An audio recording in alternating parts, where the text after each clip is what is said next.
Halo Paus, mungkin ini bisa dibilang kisah romantis paling dramatis dalam hidupku. Selama 3 bulan aku pernah terjebak di masa-masa di mana aku sangat down dan ingin mengakhiri hidup. Waktu itu gak ada satupun orang terdekat aku yang bisa relate dengan masalahku. Aku bingung harus cerita sama siapa karena susah banget menjelaskan sudut pandangku kepada orang yang gak pernah merasakan apa yang aku rasakan. Kemudian Tuhan mengirimku seorang laki-laki yang dimana selama 1 tahun terakhir aku menutup hati karena sedang fokus dengan apa yang ingin aku capai. Kami bertemu di kota di mana banyak orang bilang ini adalah kota romantis, penuh dengan memori indah pada setiap orang yang pernah mengunjunginya. Kami bertemu karena sedang menghadiri event yang sama di kota itu dan kami berdua berasal dari daerah yang berbeda pula, alias LDR, WKWKWK. Dan dia beda agama. Sebenarnya aku sedikit takut untuk dekat dengan laki-laki karena aku sendiri mempunyai hubungan yang buruk dengan ayahku sendiri. Namun tidak dengan pria satu ini. Dari pertama kami mengobrol, aku langsung bisa terpesona dengan cara dia berbicara. Bukan hanya denganku, namun dengan orang lain juga. Dia ramah, suaranya lembut, sopan. Gak tahu lagi mau nyebutnya gimana. Pokoknya dia bisa membuat aku nyaman ngobrol sama dia tanpa membuatku merasa canggung dan takut sama sekali. Aku juga bingung dengan diriku sendiri. Selama ini setiap aku ketemu orang baru pasti ada rasa takut dan canggung saat pertama kali ketemu. Tapi ini enggak, aneh kan? Lanjut setelah acara selesai, di perjalanan pulang aku menanyakan kabar dia. Gimana di sini? Rencana mau jalan kemana aja nih? Dan dia jawab, seru. Ini pertama kali aku kesini. Sebenarnya tadi aku mau ngajak kamu jalan-jalan karena aku nggak ada kenalan di sini selain kamu. Tapi kamu kayaknya tadi cepat-cepat pulang ya. Hehe. Tahu nggak, Us? Aku langsung nangis di mobil. Kenapa nggak bilang aja gitu? Kan aku mau. Dan ya, itulah untuk pertama kali dan terakhir kalinya kami bertemu. Entah di masa depan aku akan ketemu dengan dia lagi atau enggak, aku nggak tahu. Setelah pertemuan itu, kami cukup sering chatan, bertukar cerita tentang budaya daerah satu sama lain, sampai akhirnya dia curhat sama aku kalau dia lagi down. Tuhan menjawab doaku. Dia memiliki masalah yang sama denganku, yaitu masalah keluarga. Sejak saat itu obrolan kami menjadi cukup intens, saling cerita masalah satu sama lain dan saling menguatkan. Dia menyembuhkan rasa stresku, dia datang di waktu yang tepat, datang saat aku benar-benar butuh seseorang yang bisa mengerti keadaan aku. Aku jatuh cinta dengannya. Akhirnya setelah penantian lama karena setiap kali aku suka sama seseorang, aku bahkan gak berani ngobrol sama orang itu. Apalagi sampai bahas topik yang intens. Biasanya aku cuma diem. Ya, bisa dibilang ini debut lah. Selama 5 bulan aku suka sama dia, aku berusaha meyakinkan diriku sendiri kalau dia adalah orang yang tepat, yang memang Tuhan kirimkan buat aku. Setiap hari, aku selalu bersyukur akan kehadirannya yang membantu aku untuk sembuh, membantuku untuk bangkit lagi waktu aku bahkan hampir menyerah dengan hidupku sendiri.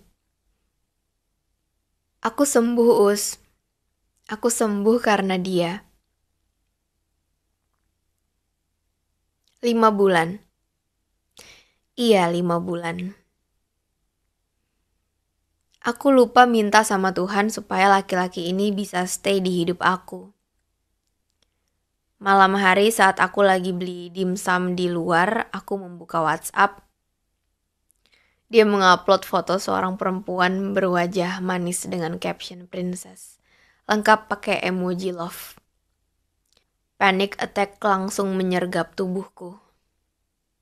Aku masih memproses akan apa yang terjadi semalam sampai keesokan harinya. Nangis? No. Jujur aku malah merasa bersalah. Orang yang selama ini aku anggap my hero ternyata udah menjadi milik orang lain. Aku mencari tahu lebih dalam dan ternyata mereka sudah bersama selama 2 tahun jauh sebelum aku mengenal dia. Aku nggak tahu entah bagaimana perasaan pacarnya ketika dia tahu bahwa cowoknya sedang didekati oleh wanita lain. Satu bulan berlalu sejak kejadian itu, aku nggak pernah mengobrol lagi sama dia. Mungkin ini ya yang dinamakan setiap orang punya masanya sendiri. Tugas dia di hidupku sudah selesai, membantuku untuk sembuh. You are so kind. Sedih.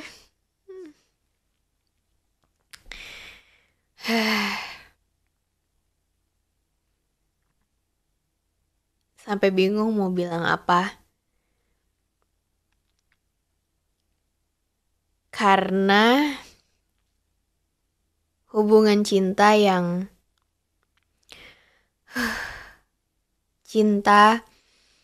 harus berhadapan dengan perbedaan keyakinan, juga jarak, memang beragam sekali bentuk penyelesaiannya. Ada yang menganggap hal itu bukan masalah. Jarak dan perbedaan keyakinan tuh pasti ada jalan keluarnya. Tapi ada juga yang beranggapan bahwa cinta yang harus berhadapan dengan perbedaan keyakinan itu adalah ujian yang lebih baik dihindari saja. Ya, hubungannya memang bisa dihindari ya. Tapi perasaannya enggak. Mungkin kalau kalian gak terlalu relate sama topik ini, kalian akan menerka-nerka gitu. Kok udah tahu gak usah dicoba, tapi masih coba-coba. Kok udah tahu gak bisa, tapi tetap aja jatuh cinta gitu. Awalnya aku sempat mikir gitu, karena ada salah satu temen aku yang pacaran tapi beda agama gitu. Yang ketika aku ngelihat mereka tuh, aku jadi berusaha untuk berpikir sendiri, untuk mengerti kok mereka udah tahu susah tapi masih aja diberaniin gitu. Aku berusaha untuk membuat diriku sendiri mengerti keadaan itu, sampai akhirnya aku betul-betul paham lagi bahwa oh iya ya, perasaan-perasaan itu memang gak bisa dihindari. Hubungannya mah bisa, hubungannya kayak berat deh kalau beda agama, gue enggak deh. Tapi kalau kalian udah berhadapan langsung, itu susah dihindarinya. Karena hati kita tuh bodo amat. Dia gak akan peduli kita akan sukanya sama siapa, sama yang agamanya apa, sama yang adanya di mana. Bisa aja di tempat lain, di negara lain, atau di dimensi yang udah berbeda. Makanya ketika hati kita udah terlanjur bilang iya maunya yang itu, gak peduli deh agamanya beda atau enggak, gak peduli deh dia LDR atau enggak. Ya pokoknya ketika hati kita bilang itu orangnya, mau kita seberusaha apapun untuk hati-hati, pasti ujung-ujungnya jatuh juga. Terus gimana Gimana kalau udah terlanjur tahu, sedangkan kita juga bisa melihat dengan jelas bahwa kenyataannya nggak mendukung nih, bahwa perbedaan agama akan selalu menjadi persoalan utama di tiap percakapan gitu. Entah percakapan ketika kalian lagi berdua atau lagi sendiri-sendiri gitu ya. Jadi kalian gak ada masalah apa-apa, kalian baik-baik aja, tapi selalu ada titik yang bikin kalian tuh mau gak mau, cepat atau lambat, pulang ke pelabuhan masing-masing. Karena buat aku, menjadi manusia itu tentang menerima bahwa gak semua jarak harus kita tempuh. Menerima juga bahwa kehadiran seseorang bisa saja cuma sebentar dan gak bisa lama-lama. And that's fine. Sangat gak apa-apa karena seperti yang kamu bilang di pesan ini, bahwa semua orang di hidup kita tuh ada masanya. Tapi kalian tahu gak apa yang paling menyesakan dari cinta yang terhalang perbedaan keyakinan? Ketika semuanya bisa tampak sangat indah dan sempurna, bahkan di bagian paling berbeda. Ya udahlah, dia udah bahagia dengan pilihannya yang sama. Kita nanti juga akan ketemu dengan pilihan yang sama versi kita.